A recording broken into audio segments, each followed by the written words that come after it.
Hello Reddit, this is Tom York's Gammy Eye here. This is my rig rundown.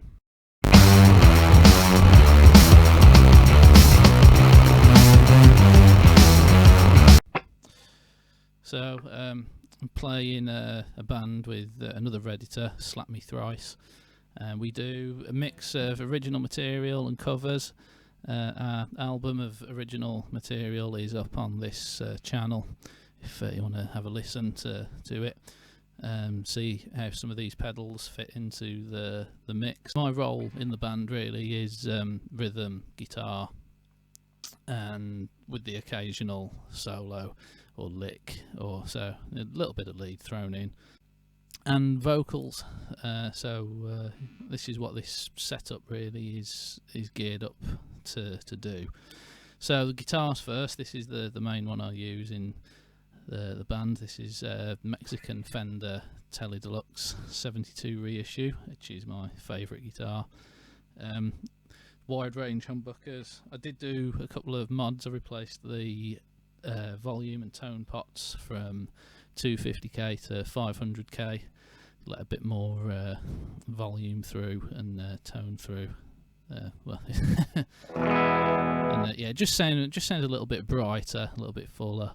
This SG Special faded 2006, really nice guitar, 2 humbuckers. This is kind of my backup sort of humbucker guitar.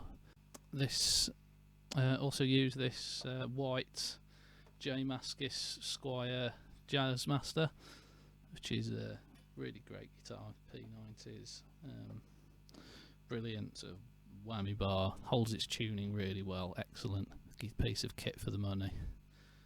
I do have some other guitars as well. I've got USA Strat.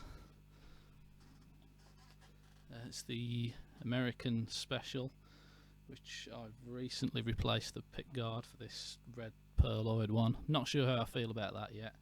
Looks a little bit garish maybe. Might switch back to the white. I have this Squire tele standard, which was my first ever guitar. Bought about first ever electric guitar. Bought about 2004. Played it at every gig that I've done at some point. Yeah, it's rather knocked about now, but it's my old faithful friend, which is currently missing a string. I have this Rickenbacker copy. I have to say that quietly because the Rickenbacker police will come and get me otherwise and arrest me and burn all my guitars and throw me in jail. It's made by it says the Indie Guitar Company on the headstock. I don't really tend to play this in the band all that much, but it did make its way onto one track on our album, just to add a bit of jangle. It sounds very, very Rickenbacker-esque. I've got an acoustic, but that's not really what this video is about, but it's a nice Takamine from 1986, I believe. I also have a Tokai 335 copy, but that's in the other room and I can't be bothered to go and get it, but don't tend to play that all that much, even though it's lovely. It just doesn't really fit with what I do in the band. That is my amp, which is a Vox AC15.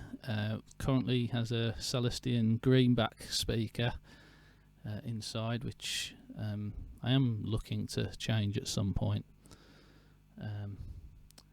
Just playing into the normal channel at the moment. Just not totally clean, but just a light bit of crunch.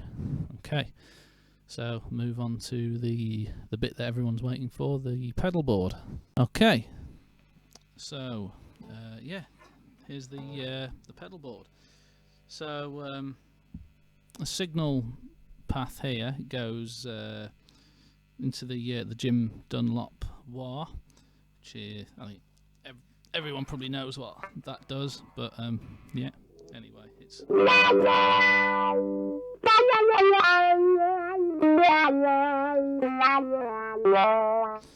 great pedal.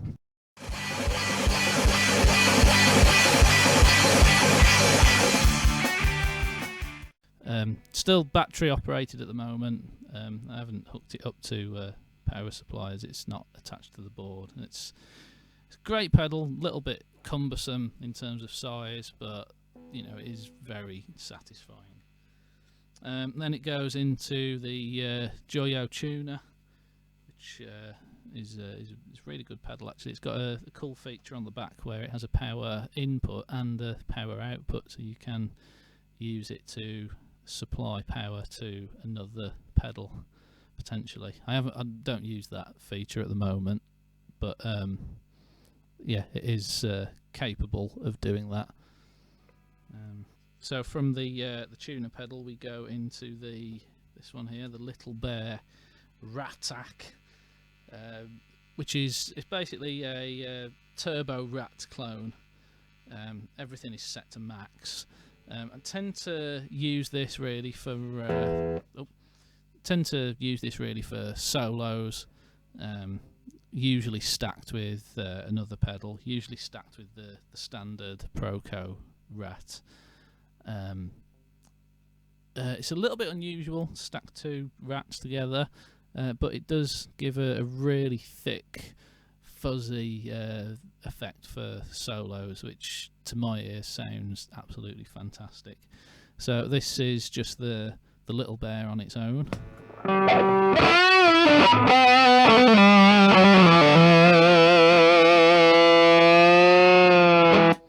This is the RAT on its the Proco RAT on its own.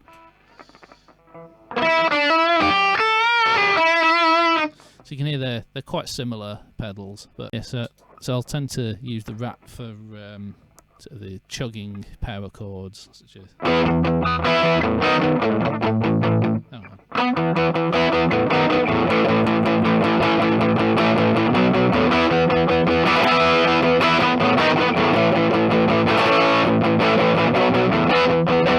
And then kick in the turbo RAT for a little bit of lead solo work. So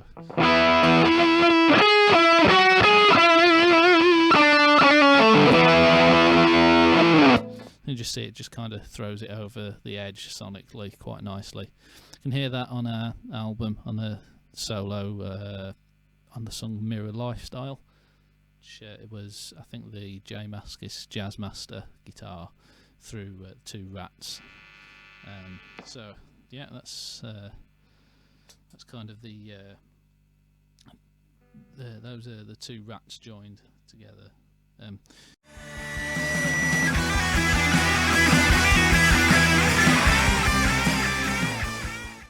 Proco RAT tend to just have set quite low actually.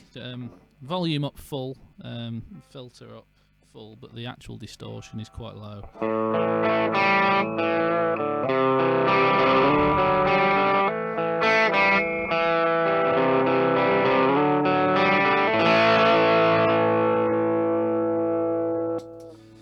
And from there we go into the Joyo Vintage Overdrive, with the tone set to 0, drive set to 0, but the volume up full. Tend to use it just for sort of slightly fuller, crunchier sort of rhythm playing. You know, sort of just give a bit of extra bite to your chords.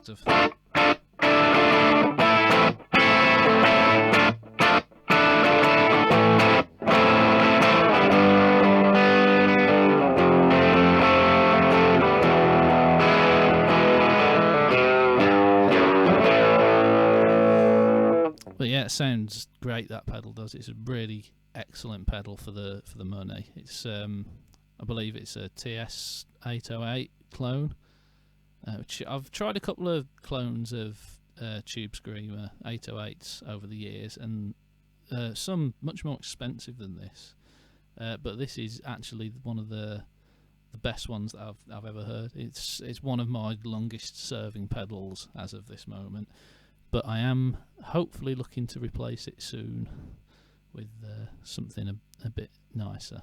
But an excellent pedal, absolutely fantastic. From there we go into the Boost, which is a Electro harmonix LPB1.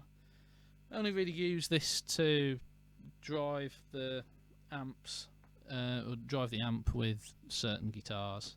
Tends to be the Rickenbacker copy, actually. It sounds really good with, so I'll just plug that in right now. Sounds really good for sort of Johnny Marr-ish kind of guitar playing.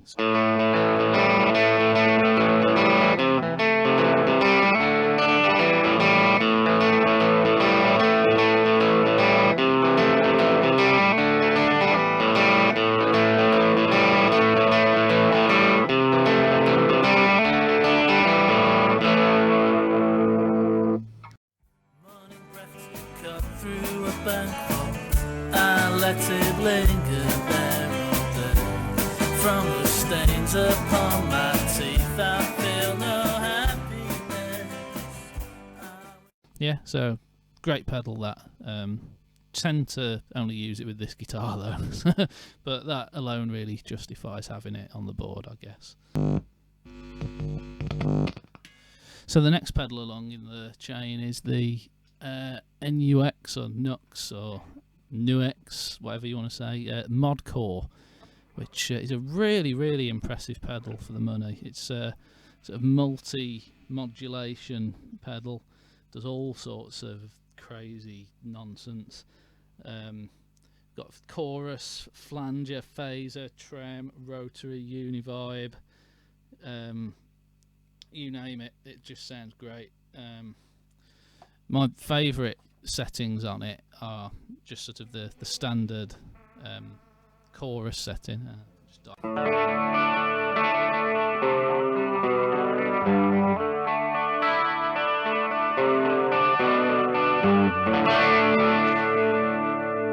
But it also sounds really nice if you open the chorus up really wide and wonky and out of tune.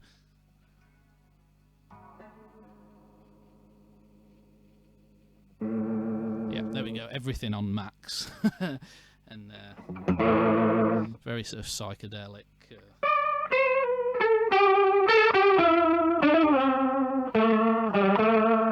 Sounds great with a little bit of distortion, actually.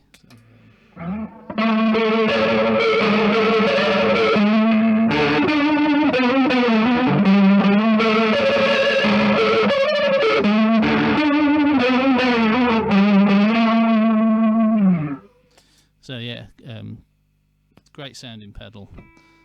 The other setting I like on that actually is the rotary setting. I'll just dial that in. Yeah, that sounds really nice to me. That does. It's like meant to be like a Leslie speaker emulator.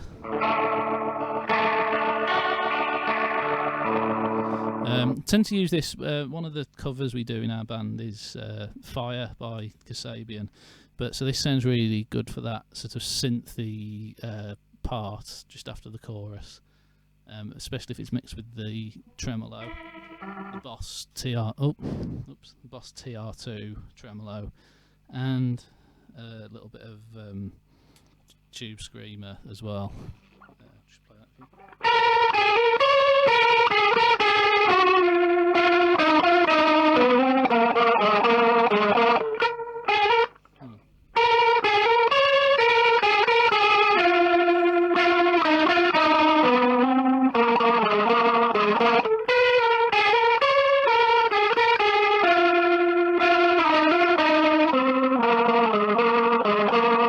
So yeah, really nice sound that. I think that's all I have to say about that pedal. Yeah, so the next one along is the Boss phaser. What is it? Yeah, phase shifter. There's a lot of, similar to the Modcore really, there's a lot of potential for some really sort of insane tones out of this. But tend to only really use it for one or two songs. We do a cover of Dakota by Stereophonics, which are sort of used in place of the sort of the synth line at the beginning. So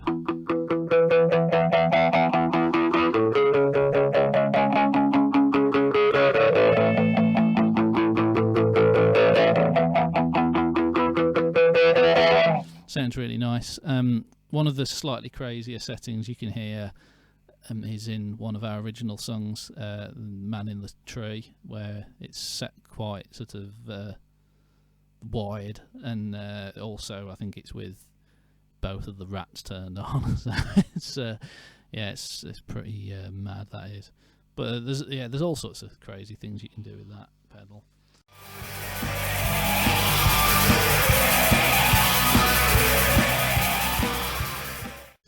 And then from there, it goes into the Space Echo, which I'm a big fan of, sort of vintage sounding delays, analog sounding. I don't really like the sound of digital delays, and this is one of the best I've tried, actually.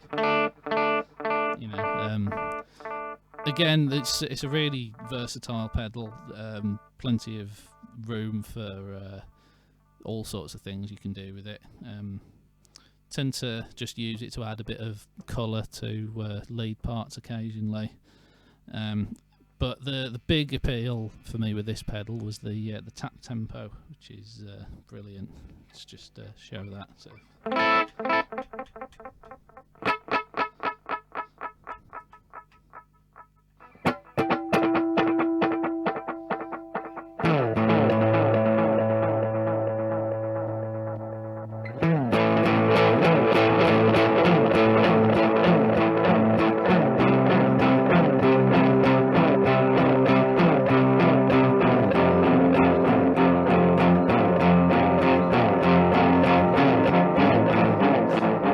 But it would sound good if I remember how to play that properly.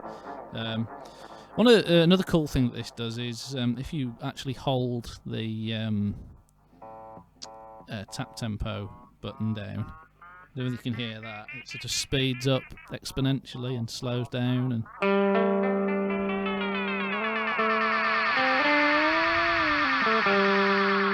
until you're just sort of left with white noise oscillations. They're great fun.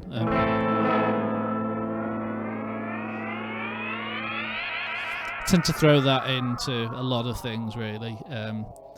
We do one of the covers we do, Seven Nation Army by the White Stripes. So while the bass player and the other guitarist is sort of doing the dun dun dun dun dun dun dun stuff, I tend to sort of just use this pedal then to sort of throw in little lead parts like.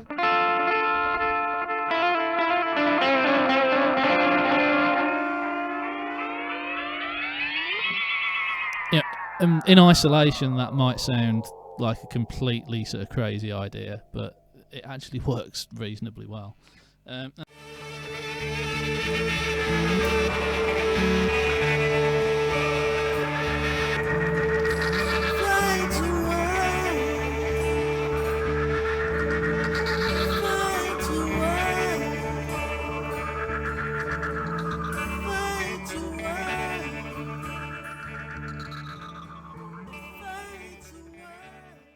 And then I think the final pedal is the Boss TR2 Tremolo.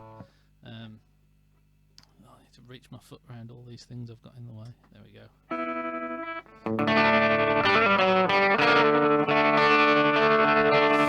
Yeah.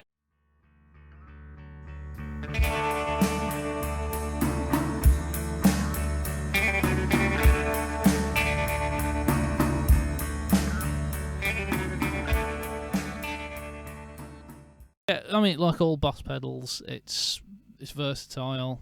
There's a fair bit you can do with it. It's functional. Doesn't really do anything too insane, but really, really usable pedal. You can have it really subtle, or you can sort of set it quite harsh. I'll just see if I can dial something in.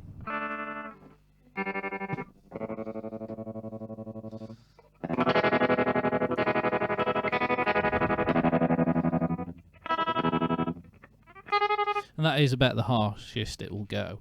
But I quite like having it at the end of the signal chain, because then it literally just chops up everything that you can sort of throw at it. So like phaser.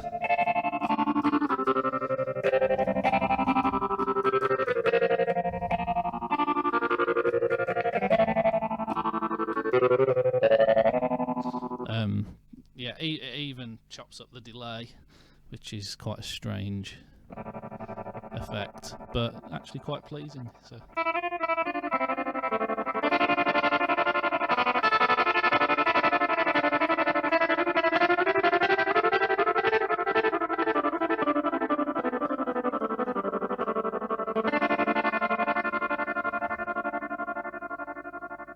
Yeah, nice.